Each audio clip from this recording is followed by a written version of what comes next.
My name is Clara Hayes, and I'm 32. The CEO seat stays with the sun. Girls design, men lead. Men lead. I got the company. It's done. Your building is halting. You cannot bribe gravity. 4 days after we buried my father, my brother deactivated my keycard to the firm I helped build and had security set my drafting tools on the sidewalk in the rain.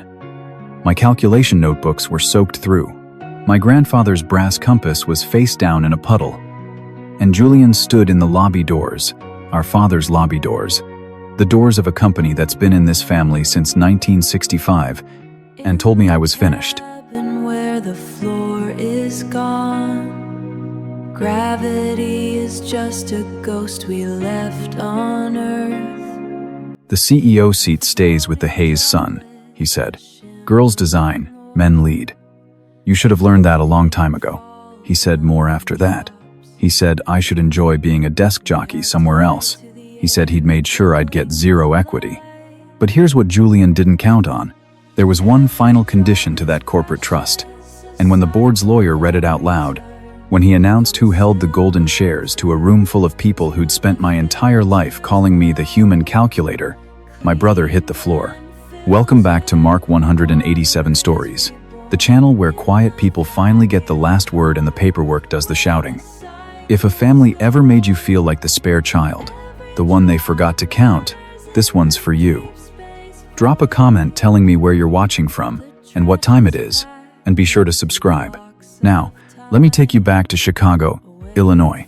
Population 2.6 million, give or take, where the Hayes name still means something, or at least it used to. Chicago sits where the river meets Lake Michigan, a city of steel and wind.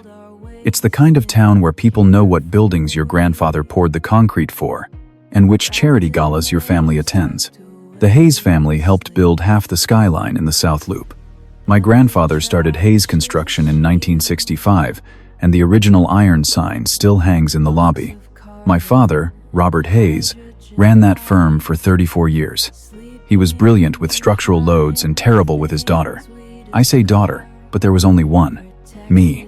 And then there was Julian, 4 years older, the firstborn son, the one whose name fit the boardroom doors.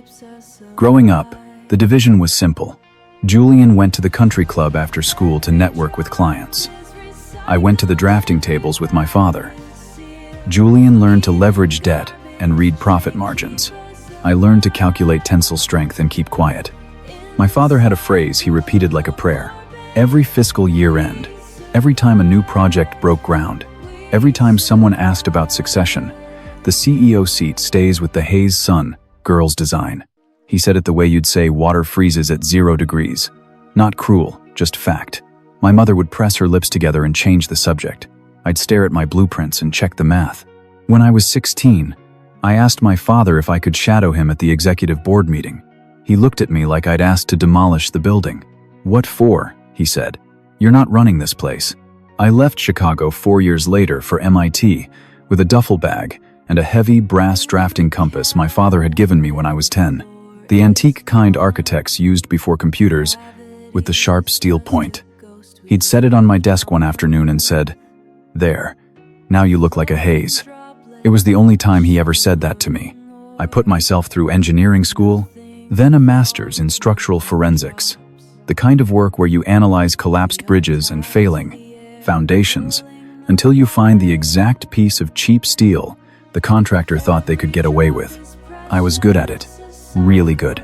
By 25, I was working at an independent oversight firm, pulling apart structural frauds that made the evening news.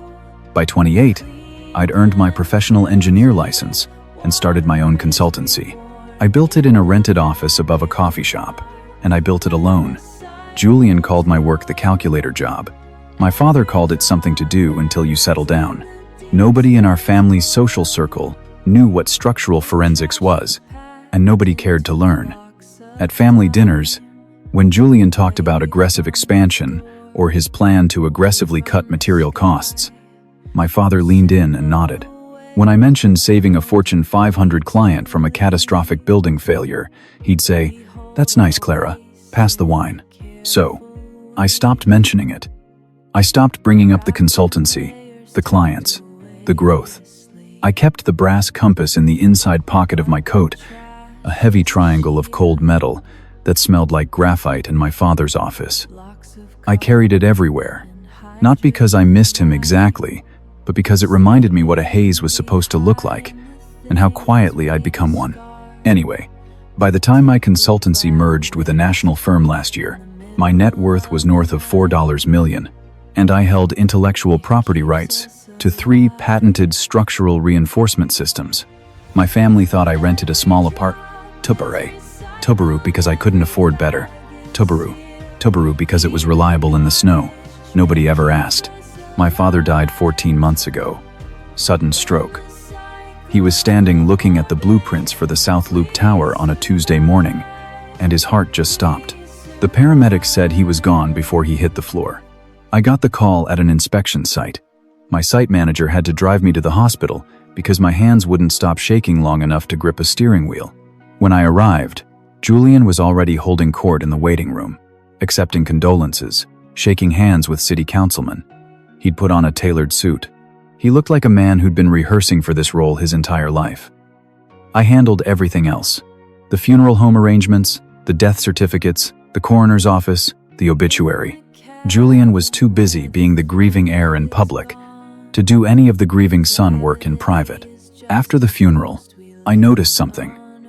My mother had a meeting with Arthur Vance, my father's corporate attorney. She went alone. She came back quieter than usual, but steadier, like someone who'd made a decision. I asked if everything was okay. She patted my hand.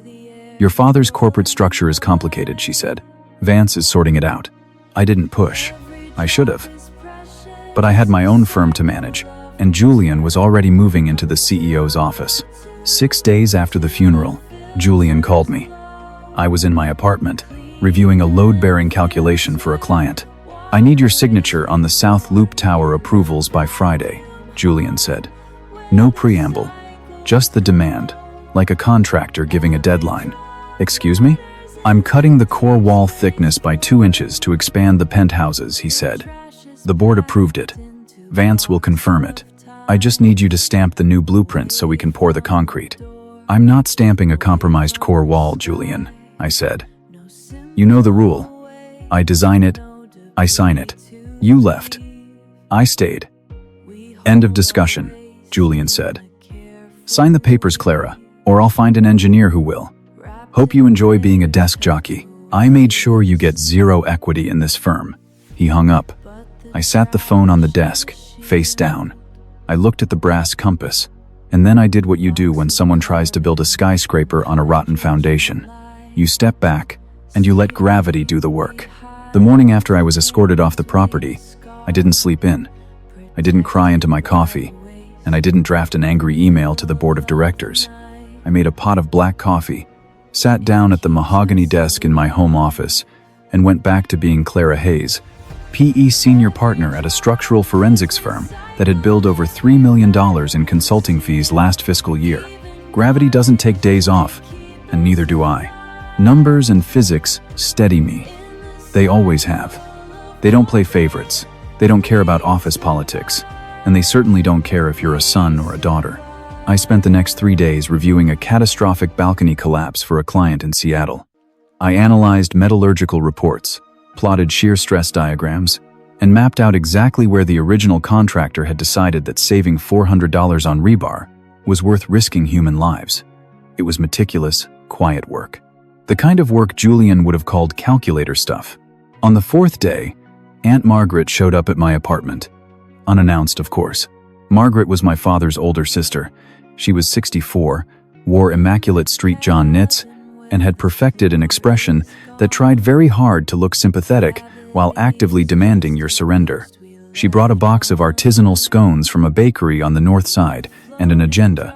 "I heard about the lockout at the South Loop site," Margaret said, settling onto the edge of my living room sofa like she was inspecting it for dust. "Clara, honey, I know this feels incredibly unfair right now, but you need to understand the bigger picture." I set my coffee mug down. The bigger picture is that Julian is pouring concrete over a compromised core wall, Margaret. The bigger picture, she corrected, her voice taking on that gentle, patronizing tone older relatives reserve for unruly children, is that Julian is the CEO. This is how it has always been. Your grandfather set the precedent. Your father maintained it. The executive seat stays with the son. Girls design, men lead. There it was. The family catechism, delivered straight from the Book of Hayes. Julian fired me, Margaret, I said evenly. He had security put my grandfather's drafting compass in the rain, and that was tactless of him, she conceded, waving a hand as if dismissing a minor traffic violation. But fighting him on this, contesting your termination, it will only tear this family apart in the press. I gave up my voting shares to your father 30 years ago because it was what the family needed. And you know what? I survived. You will too. Take the severance buyout. Move on. She said it like survival was the ultimate ceiling. Like a woman's highest ambition in our family should be to endure the theft of her own legacy with quiet grace. I looked at Margaret, really looked at her, and saw the faint, calcified bitterness around her mouth. I realized in that moment that Margaret wasn't just enforcing the family rule, she was its oldest casualty. She wanted me to surrender because if I fought back and won, it would mean her own surrender 30 years ago had been for nothing. I'm not signing the severance, Margaret, I said. You can take the scones with you. She left a few minutes later, shaking her head at my stubbornness. She left me sitting in my quiet apartment, understanding that some people will actively defend the cage they were locked in, just to avoid admitting they ever had the key. The following Tuesday, I had a video call with Sarah, my intellectual property attorney. Sarah charged $900 an hour and never wasted a single syllable. I pulled the revised permits Julian filed with the Department of Buildings, Sarah said, sharing a document on the screen. He officially submitted the changes. He reduced the core wall thickness by exactly 2 inches to expand the penthouse footprints, just as you suspected. And the core lattice? I asked, my pulse remaining perfectly steady. That's the interesting part, Sarah said, a razor-sharp smile appearing on her face. He used your proprietary interlocking rebar system in the revised blueprints, the exact same schematics. When I designed the South Loop Tower, the only way to make a 60-story cantilevered structure stable in Chicago's infamous wind was to invent a new interlocking rebar lattice for the concrete core. It was a completely novel load distribution mechanism.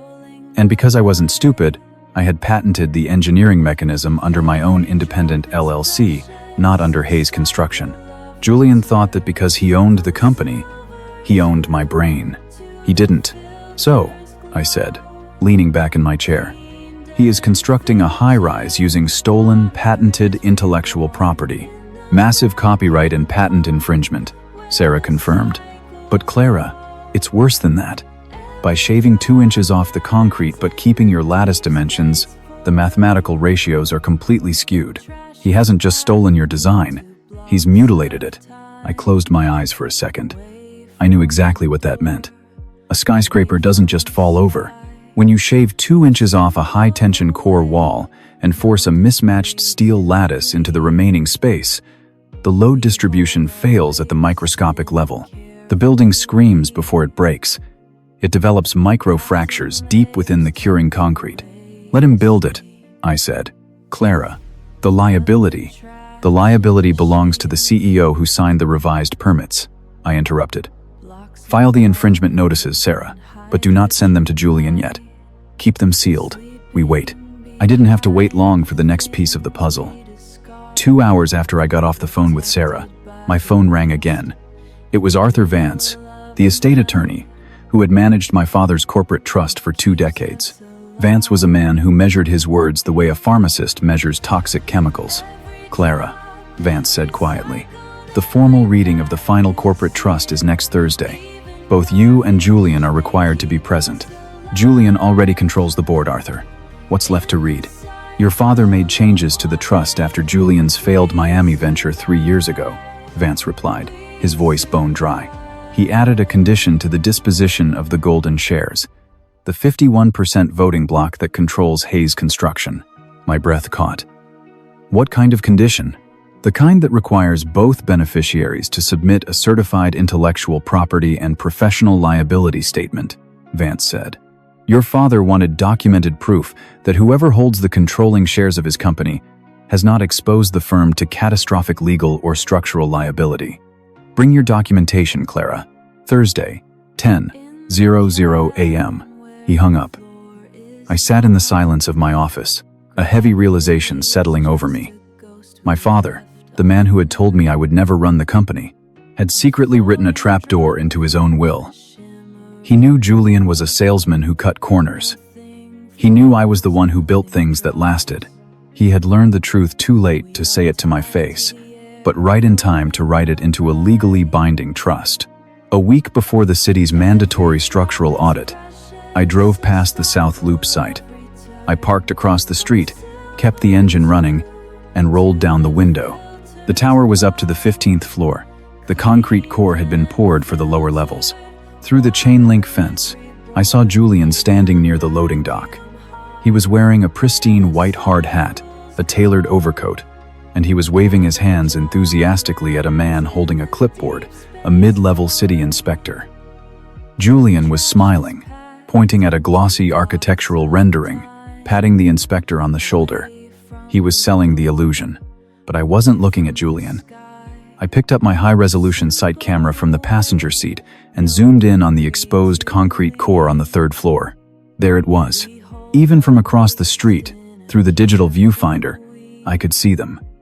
Hairline stress indicators, spiderwebs tracing their way up the curing concrete. The structural load was already shifting improperly. The core was beginning to slowly, agonizingly fracture under the weight of Julian's arrogance. I didn't get out of the car. I didn't run over and warn him. I didn't scream that he was destroying our grandfather's legacy. I put the camera down. I thought of my drafting compass, thrown into a puddle of rainwater. I thought of Aunt Margaret, telling me to accept my place. And I thought of the 51% golden shares waiting in Arthur Vance's office. I put the car in drive and pulled away from the curb. Julian was standing on a trapdoor, and I was holding the only blueprint that showed exactly when it would open.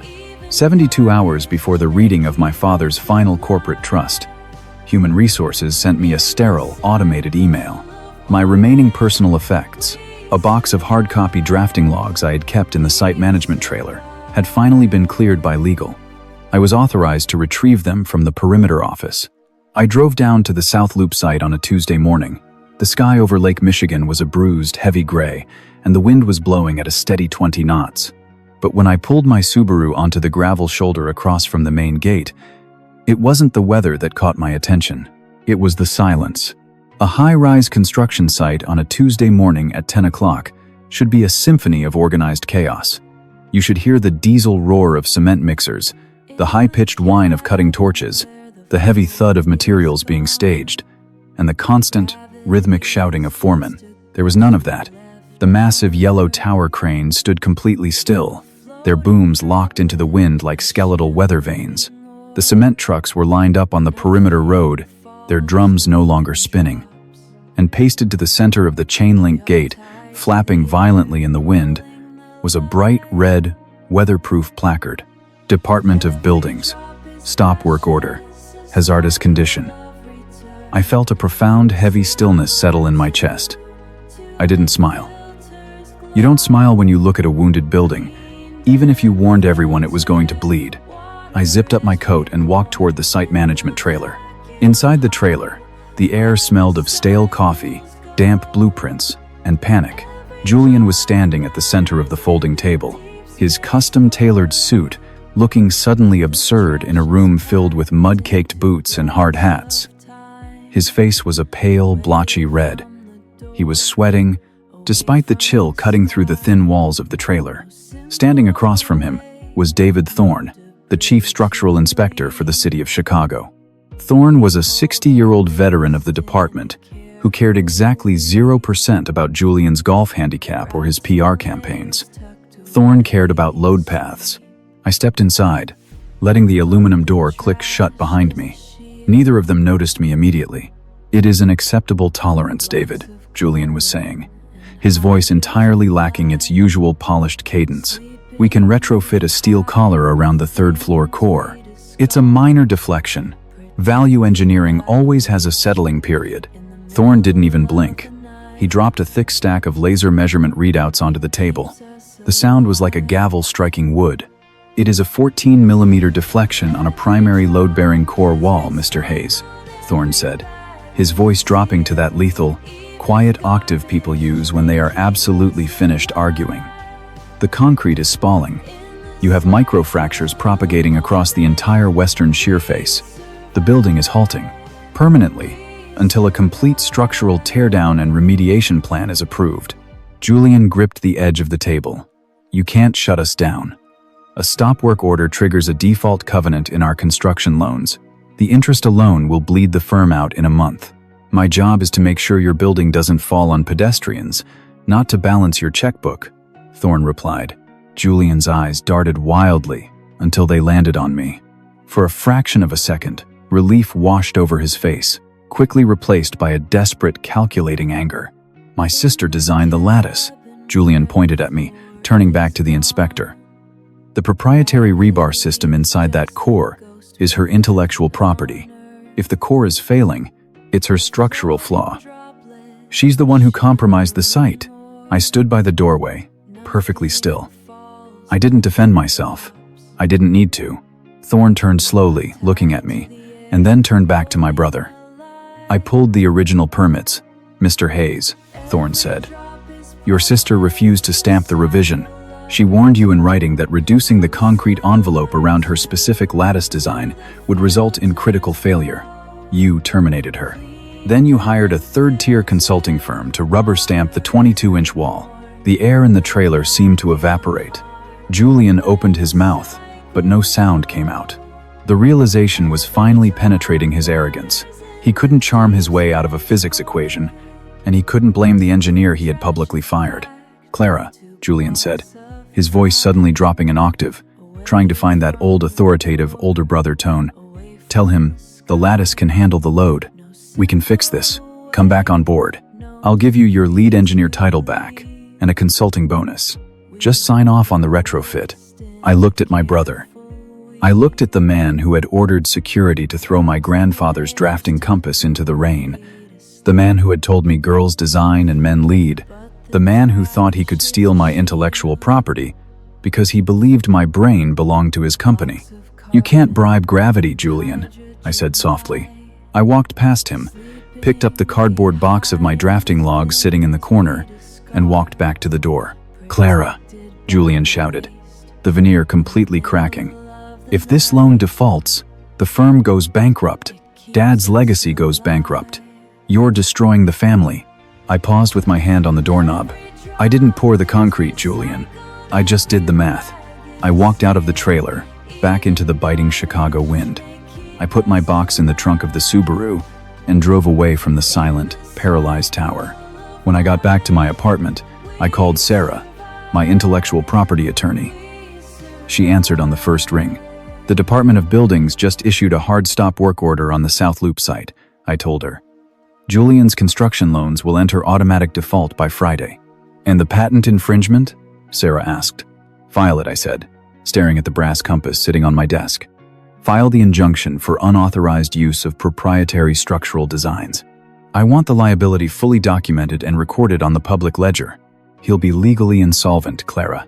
The firm will be carrying hundreds of millions in defaulted loans and pending litigation. I know, I said. I hung up and sat in the quiet of my office.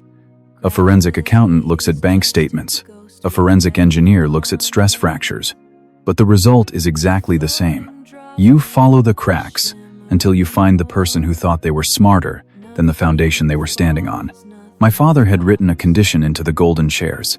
He required proof that the heir taking control of Hayes Construction had the capacity to hold the firm without exposing it to catastrophic liability. Julian had just guaranteed that his capacity was less than zero. He hadn't just failed the test, he had engineered his own execution. I opened the top drawer of my desk, took out the folder containing my certified patent documents, my spotless professional liability record, and my unblemished engineering license. I placed them next to the brass compass. Tomorrow was Thursday. Tomorrow, I would walk into Arthur Vance's office. I wasn't doing this to destroy my brother. I was doing it to save the buildings that hadn't been built yet. I was doing it because my father had finally learned the truth, and he had left the blueprints for me to finish the job. Arthur Vance's office was on the 42nd floor of a building my grandfather had poured the foundation for in 1971. The conference room smelled like lemon polish, bound legal paper, and expensive leather. A long mahogany table sat in the center. 6 chairs around it, a pitcher of ice water, and 2 thick manila folders placed precisely at the head where Vance would sit. Julian arrived first. He was wearing a bespoke navy suit, a platinum watch catching the overhead light, and a smile that looked like it had been practiced in a mirror. He pulled out a chair at the center of the table and sat down like a man ready to accept a crown.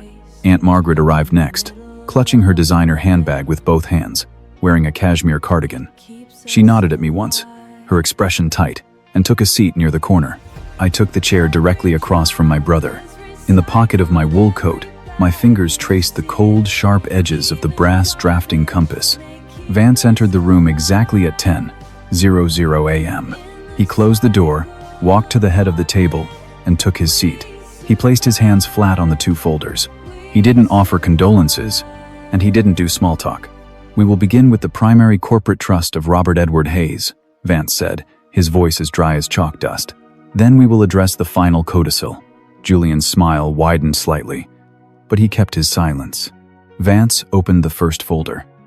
He read the standard provisions, the minor charitable donations, the transfer of personal property, all in the flat, measured tone of a man who dealt in certainties. Then he reached the distribution of the executive assets. "To my son, Julian Robert Hayes, I leave the title of Chief Executive Officer of Hayes Construction, the corner office suite, and the primary operational authority over all active job sites." Julian leaned back in his chair. He didn't just smile. He nodded slowly, looking around the room as if confirming a universal truth.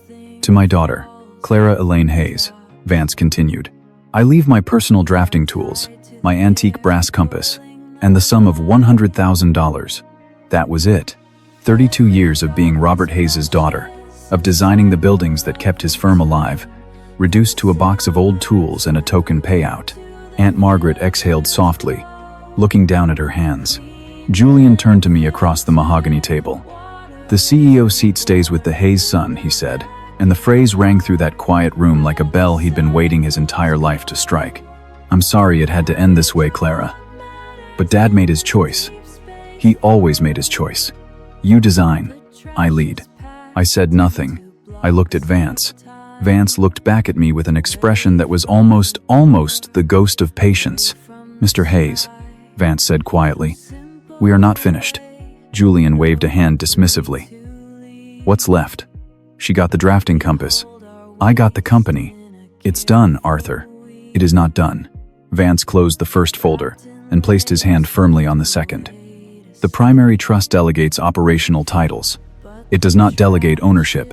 Your father's trust contains one final section regarding the golden shares, the 51% voting block that actually owns Hayes Construction, and I am required by law to read it aloud." Julian's confidence didn't crack, but it rigidified. He sat up straighter. "Fine, read it." Vance opened the second folder and pulled out a single page of heavy, cream-colored legal stock. He adjusted his reading glasses. "I will read your father's words exactly as written," Vance said. "I, Robert Edward Hayes, being of sound mind, title, do hereby direct that the 51% golden shares of Hayes Construction shall not automatically pass to the chief executive. A title is a piece of paper. A building is made of steel. I have watched this industry reward arrogance, and I have watched corners being cut. I will not watch the company I built crumble under the weight of someone else's ego." Julian shifted in his chair. The smile was entirely gone now. "Therefore," Vance read, "I direct my executor to require each of my children to submit a certified intellectual property and professional liability statement. The 51% controlling stake shall pass to whichever child can demonstrate the capacity to hold this firm without exposing it to catastrophic structural or legal liability." Vance paused, looking up. "If neither child meets this standard, the shares shall be liquidated and the firm dissolved." The room was completely silent. The hum of the HVAC system suddenly sounded deafening.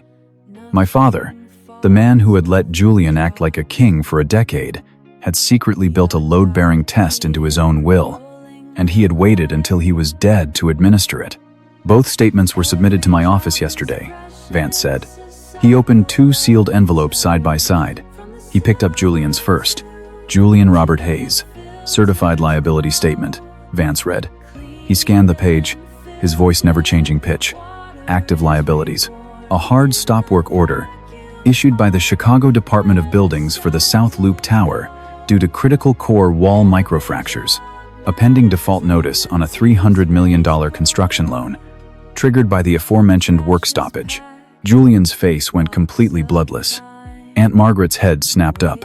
Furthermore, Vance continued, a sealed injunction for massive intellectual property theft and patent infringement filed by Clara Hayes, LLC, regarding the unauthorized use and mutilation of proprietary structural lattice designs. Net capacity to hold the firm, legally and structurally insolvent. The words hung in the air like smoke after a detonation. That's a temporary setback, Julian stammered, his voice tight and reedy. We can retrofit the core. The loans can be renegotiated. Once the board— Mr. Hayes, Vance interrupted, his voice dropping like an anvil. The condition requires demonstrated capacity at the time of the reading, not optimistic forecasts. You are building a skyscraper with stolen patents and compromised concrete. You didn't inherit a company. You inherited a collapse. Julian looked at me. For the first time in his life, he actually looked at me. Not as a subordinate, not as a human calculator, but as the architect of his absolute ruin. I saw the exact moment the math finally caught up to him. He realized that his entire life had been built on a foundation of someone else's genius, and he had just systematically destroyed the only person who knew how to keep the roof from caving in on him. Read hers, Julian whispered hoarsely. Vance picked up the second document. Clara Elaine Hayes. Certified liability statement. Active liabilities. 0 pending litigations. 0 structural failures on a 12-year professional engineering record. Total ownership of 3 patented load-bearing systems, currently valued at over $4 million. Net capacity. Unblemished. Vance set the paper down. By the terms of the corporate trust, Clara Hayes is the sole qualifying beneficiary.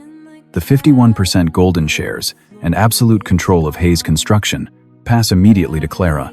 Julian's mouth opened, but no sound came out. His hands were flat on the mahogany table, fingers spread wide as if he were trying to hold himself to the surface of the earth. His breathing was shallow, rapid, and entirely wrong. But I'm the CEO, Julian gasped, the reality of his situation crushing his chest.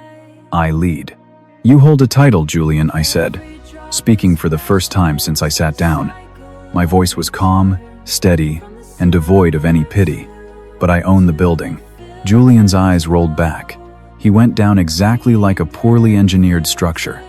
He hit the chair on the way down, the chair hit the table, and a glass of ice water toppled over, sending a slow tide of water across the walnut surface my grandfather had built. Aunt Margaret let out a short, sharp gasp and stood up, dropping her purse. Vance didn't even blink. He reached over and pressed a button on his desk intercom to call for medical assistance, waiting with the infinite patience of a man who had seen arrogance collapse before and would see it collapse again. I didn't move to help him. I didn't feel triumph, and I didn't feel joy.